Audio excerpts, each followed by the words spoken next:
lives that so many people will see and still not care. When I thought of them last week, I wondered who they left behind, what made them smile, laugh, cry.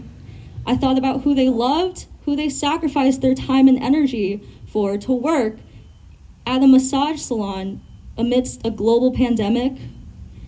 I wondered if they lost anyone during COVID, and I just thought about how heartbreaking it was that 8 people were just suddenly gone from the earth. And then news came out sharing their stories, and it wasn't just my imagination anymore. Xiao Zietan's 50th birthday would have been Friday when she would have gathered with her only daughter for a slice of strawberry fresh cream cake, her favorite. She was a small business owner who housed her workers. In China, her family didn't even know about her death, and they still celebrated her birthday. Hyunjung Grant was a single mother to 2 sons.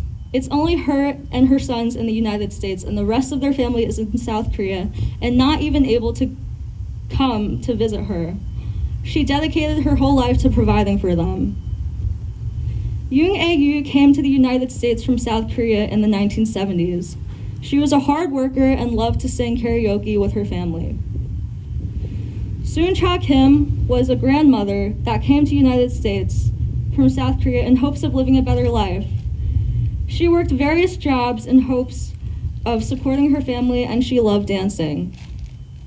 Soon Chung Park was 74 and managed one of the spas and prepared lunch and dinner for her workers. Everyone always talked about how healthy she was and how she was going to live past 100. Delana Ashley Yoon booked her massage appointment as a treat. Her daughter is only 1 year old, and after the shooting, her husband was arrested by the police and could not even see his wife. Paul Andrew Michels was a U.S. veteran who worked as a handyman, and his friends described him as good and hardworking. I felt grief, too, because this could have been my parents and my grandparents, and I thought about how so many of the victims were immigrants, and as I think a lot of people here know, being an immigrant in this country is so hard, and you have to sacrifice so much because all you want to do is live a better life. So many sacrifices for love, and this country just turns their back on us, and it turned its back on them. Then, after grief, I felt weariness, because the shooting was not surprising to me. Because behind the Atlanta massage parlor shooting is xenophobia exacerbated by COVID. It's all the headlines I've seen demonizing Chinese people and making us a perpetual foreigner. Behind the shooting is the model minority myth, which paints us as smart and successful and rich and hides the fact that 1 in 4 elders in Chinatown are living in poverty. And it's also why so many people are attacking the elders in our community, some of the most vulnerable people, because they literally cannot tell us apart. They're attacking indiscriminately.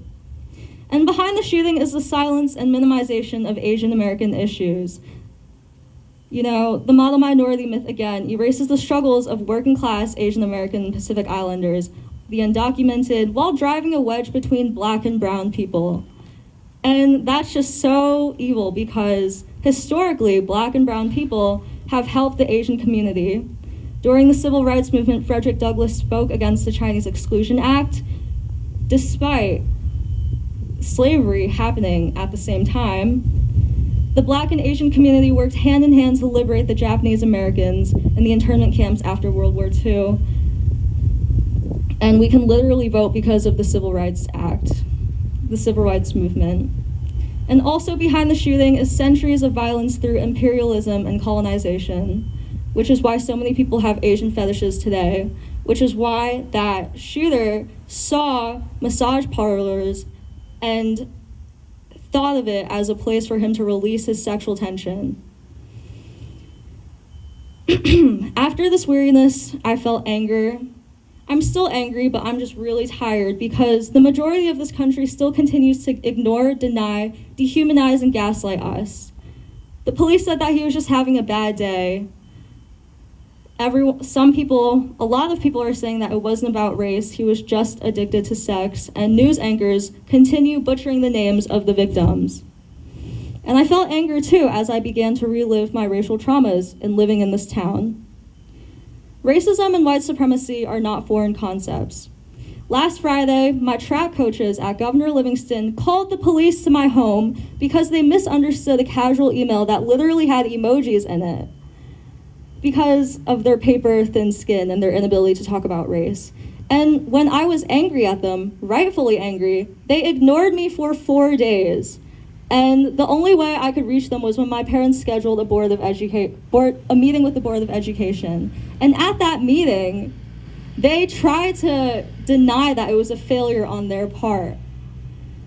They tried to make it a win-win situation. I don't know what they were winning because all I was asking was for an apology and a commitment to actually creating a safe environment for minorities and a commitment to amplifying our voices and listening to us. And when I asked for that, they just gaslighted me. And that's still happening.